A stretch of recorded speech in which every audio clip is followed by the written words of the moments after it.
질문의 요지는 그 호세아가 하나님께서 호세아에게 음란한 여인을 아내로 맞이하라고 하셨는데 왜 하나님께서 그렇게 하게 하셨을까라는 질문이죠.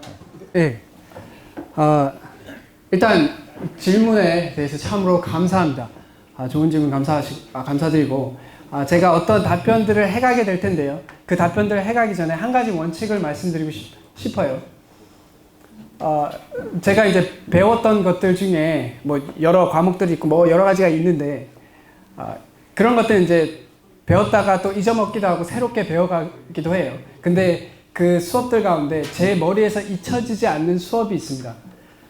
그것은 그 첫날이었어요. 수업하는 첫날에 첫 개강하는 날이었는데 교수님께서 들어오셔서 하신 말씀이 있었어요. 그게 뭐냐? 내가 지금부터 하는 말의 20%는 거짓말이다 라고 이야기하셨어요. 내가 하는 말의 20%는 거짓말이다. 근데 문제는 이 20%가 뭔지 나도 모르고 당신도 모른다는 거였어요. 그분의 취지는 이런 거였습니다. 사람이 사람의 기준으로, 사람의 능력으로, 사람의 열정으로 알 수 있는 지식들이 있어요. 그러나 그 지식에는 한계가 있다라는 겁니다. 즉, 제가 어떤 답변을 할지라도 저의 말 가운데 그분은 한 20%니까 저는 한 30% 정도 거짓말을 하고 있을 겁니다. 근데 그게 어떤 분이 거짓말인지는 저도 모르고 여러분도 모르고 만약 아시는 분이 있으면 이야기해 주시면 되고 그래서 우리가 어떤 진리를 찾아갈 때 겸손한 마음으로 각자의 생각들을 이야기하고 또 그 가운데 우리가 진리를 알아가는 것이 내 말이 맞고 틀리고의 문제가 아닌 것을 기억했으면 좋겠어요. 네. 그래서 그 부분에서 답변을 드리자면 제가 분별하는 부분은 왜 호세아에게 음란한 여성을 아내로 맞이하고 또 여러 번 용서하게 하셨는가? 저의 분별은 하나님께서 우리에게 그렇게 하셨기 때문이다라는 생각을 해보게 됩니다. 결국 그 부분은 인간이 인간의 음란함을 받아들이는 것, 그것을 용서한다는 것, 충격이 될 겁니다. 그리고 그것이 자신의 삶이 됐을 때 굉장한 충격이 될 거예요. 그러나 그것을 좀 다르게 생각해 보면 하나님께서 신이 인간의 몸으로 오셔서 우리를 위해서 죽으셨다라는 것은 마치 음란한 아내와 함께 그 아내를 위해서 자신의 몸을 더럽히는 것과 같은 개념일 겁니다. 구약에서 하나님께서 이스라엘 백성이 그렇게 음란하고 배신하고 할지라도 하나님께서 그들을 다시 용서하시고 받아들이고 용서하신 것을 선지자의 삶은 결국 하나님의 말씀, 하나님의 뜻을 전하는 자들이 선지자였어요. 그것이 입술로도 전하는 것이 선지자지만 그들의 삶으로서 전하는 것도 선지자의 삶이다라는 생각을 했어요. 그래서 하나님께서 내가 이스라엘 백성에게 이렇게 참고 인내한 것처럼 그렇게 너의 아내에게 그렇게 함을 통해서 이스라엘 백성에게 나의 사랑을 전하라 라는 관점이 아니었나라는 생각을 해보게 됩니다. 그리고 이것이 여러분들의 실질적인 삶 가운데 있을 때 나중에 여러분들이 결혼을 했을 때 이러지 않기를 바라고 이러지 않겠지만 여러분들의 배우자가 여러분들을 배신한다면 쉽게 말해서 바람을 핀다면 어떻게 하실 겁니까?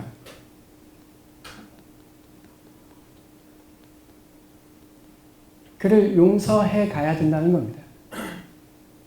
물론 우리가 그것이 어떤 강제적인 의미를 말하는 것이 아니에요. 그러나 우리가 주님 안에서 하나가 되었다라는 것은 다른 사람의 상대방의 잘못을 용서해 가야 된다는 것을 말합니다. 네, 여기까지. 혹시 답변이 됐나요?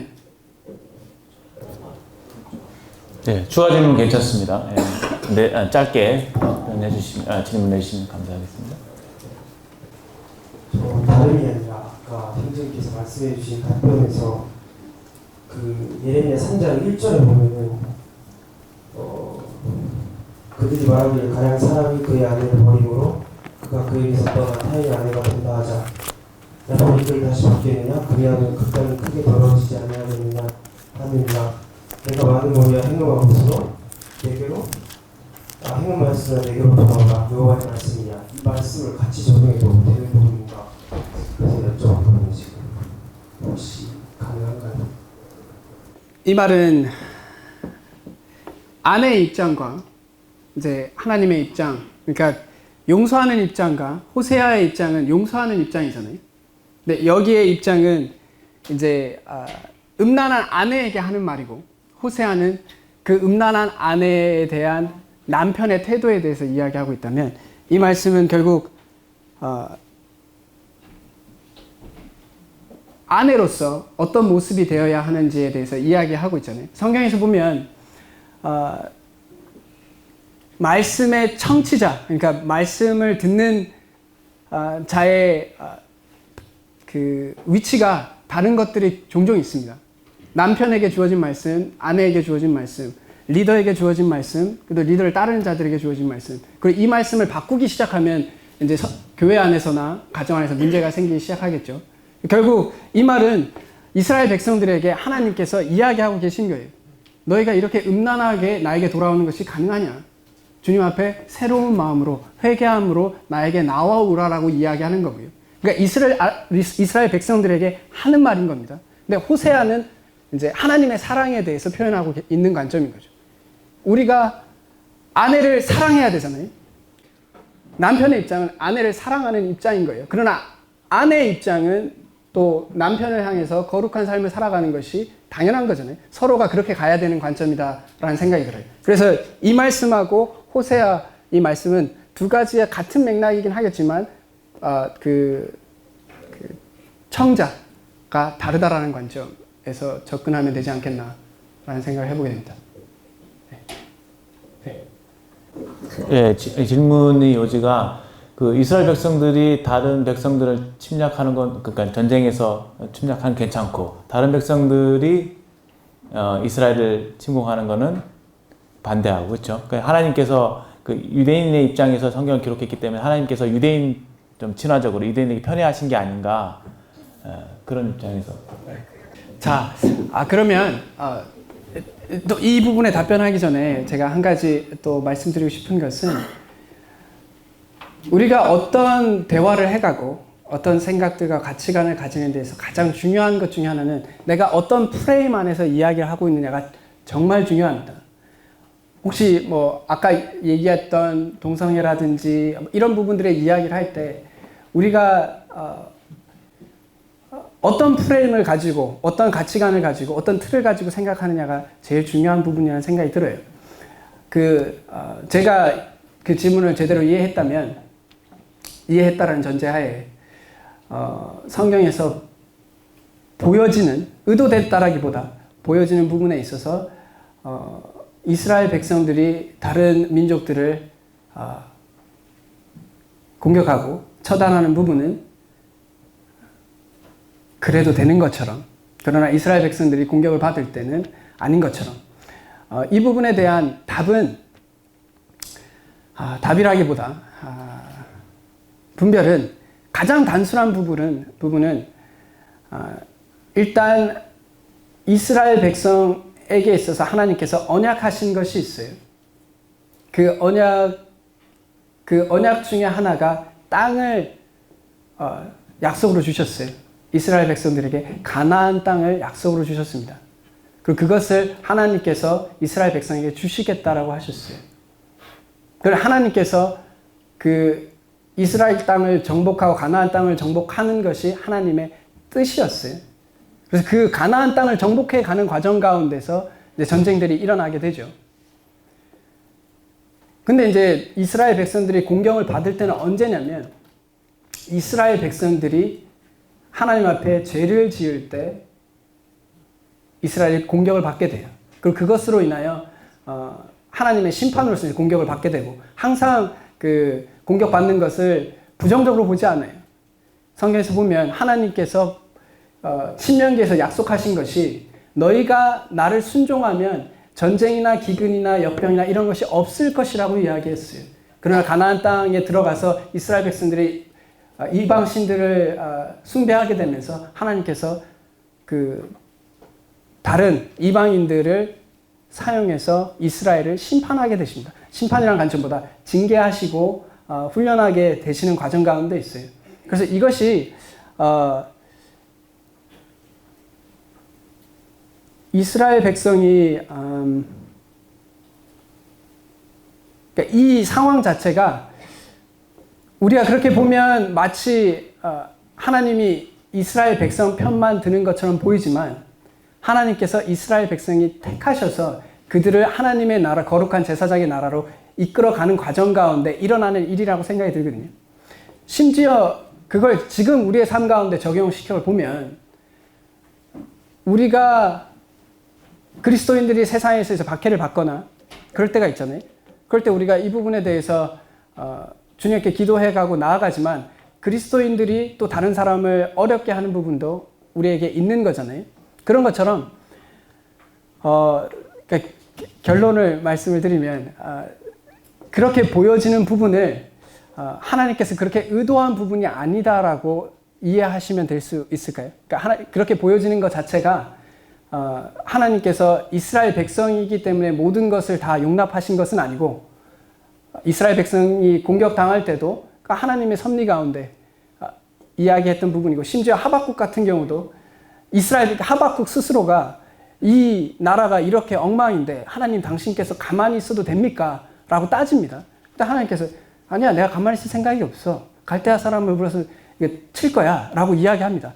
그러자 하박국이 부정한 자를 더 부정한 사람이 치는 것이 말이 됩니까? 라고 이야기할 때 하나님께서 설명하게 돼요. 그때 하박국이 그 마음에 하나님의 계획에 감동을 하게 되는 겁니다. 그것처럼 그 선민 사상처럼 보여지는 그것이 책임과 함께 가는 하나님의 섭리인 거지 하나님의 편애라고 보기는 좀 어렵지 않겠나라는 생각을 해보게 됩니다. 제가 이렇게 답변을 하지만 제 마음속에 이게 답변이 되었나? 라는 생각이 좀 들게 되네요. 예. 제가 말씀드릴 수 있는 부분은 이스라엘 유대인들을 바라보는 시각은 크게 두 가지가 있다라는 생각이 들어요. 실질로 이제 언약주의를 생각하시는 분, 언약주의로 성경을 바라보시는 분들 같은 경우는 사실 유대인들을 터부시합니다. 유대인들은 예수님을 이제 십자가에 못 박게 하신 민족이고, 그래서 이제 언약이 교회로 대체됐다라고 이야기를 해요. 그래서 이제 이스라엘에 대해서 부정적으로 이야기하시는 부류도 있고, 근데 세대주의 같은 경우는 세대주의에서 분별하는 부분은 결국 이스라엘의 언약이 이루어져야 된다라고 생각을 해요. 이스라엘에게 주어진 그 언약은 이루어져야 예수님께서 다시 재림하시는 그 가정 가운데 이루어져야 할 내용이라고 분별하고 있어요. 그래서 우리가 이것을 하나님께서 뜻하신 바와 인간이 바라보는 관점이 다를 수 있다는 생각이 들어요. 우리가 이스라엘이 하고 있는 행동, 그들이 이스라엘이라는 국가가 하고 있는 행동이 잘못된 일들이 있을 거잖아요. 그것을 옹호하는 것은 잘못됐다고 생각이 들어요. 그러니까 그들이 하는 어떤 잘못들이나 어떤 부패나 아니면 폭력이나 이런 부분들은 분명히 잘못됐을 겁니다. 그러나 모든 것이 합력하여 하나님께서 선을 이뤄가시고 그 계획들을 이뤄가시는 가운데 있는 일인 거지, 우리가 그것을 이스라엘은 하나님이 택했기 때문에 그들이 하는 행동은 다 괜찮은 것이다 라고 바라보는 것은 인간이 잘못된 부분이겠죠. 그리고 실질로 그 부분이 신약에 와서 예수님께서 책망하신 부분인 거잖아요. 바리새인들이 이방인들을 개와 같이 여길 때 사실 복음이 이방인들에게 퍼져나가게 되고, 실제로 이방인들이 유대인 민족으로서 하나님의 복음을 받아들이지 못하게 되고 이방인들에게 퍼져나가게 된 거거든요. 그러니까 그렇게 볼 때 하나님의 의도는 하나님의 섭리 가운데 이루어져 가야 할 과정인 거지, 우리가 유대인이 하는 모든 일들을 잘했다라고 이야기할 수 없는 부분이다 라고 말씀드리고 싶네요. 네. 네, 답변 감사합니다. 하나님의 섭리적인 차원에서 이해를 해야 된다 이렇게 말씀하셨고요. 제가 기억하기로는 성경에 보면은 애굽에서 이스라엘 백성들을 구원해 내시고 가나안 땅으로 인도하실 때 아직 가나안 땅에 있는 사람들의 죄가 그렇게 넘치지 않았다. 그래서 한 430년간의 기간을 두시잖아요. 그 죄가 이렇게 가나안 땅 사람의 죄가 넘쳤을 때에 이스라엘 백성들을 사용하셔서 가나안을 치게 하신 것이죠. 그러니까 그러니까 죄가 더 많은 그 민족들을 이 이스라엘 민족들을 사용해서 그 심판하시는 그런 차원도 있었던 것을 보게 될 때에 결국 하나님이 그러한 기준을 가지시고 이렇게 섭리하신다는 것을 보게 되는 것 같아요. 편견을 가지신 분이 아니라 그런 좀 말씀이 생각이 났고요. 또 다른 질문 있으시면은 좀 저기 먼저 손 드신 저 뒤쪽에 형제님. 우리가 성경에 없는 것들이 생기는 부분들이 있잖아요. 현 시대에 살아갈 때. 우리 이것을 바라볼 때 문자주의와 문자적 해석의 차이점을 이해해야 합니다. 문자주의는 성경에 있는 것만을 한다는 게 문자주의예요. 무슨 말인지 혹시 이해하세요? 그러니까 그때 당시에 있었던 그 성경에 쓰여져 있는 것만이 그리스도인들에게 필요하고 그것만 해야 된다라는 거예요. 쉽게 말해서 선교단체라든지 아니면 뭐 신학대학교라든지 이런 개념들이 그때 당시에 없었단 말이죠. 그렇기 때문에 그때 당시에 없었기 때문에 우리가 그런 것들을 다 하지 말아야 한다라는 것은 문자주의적인 해석이에요. 이 말은 그때 당시에 마이크가 없어요. 근데 그러면 그렇기 때문에 우리가 마이크를 쓰지 말아야 되는 건 아니잖아요. 그런 것처럼 문자적 해석은 성경에서 배경과 문법과 역사적 상황 가운데 본질을 보고 그 본질이 무엇인가를 파악하고 그리고 나서 이제 우리의 삶 가운데 이제 적용해 가는 것이 문자적 해석이라는 생각이 들어요.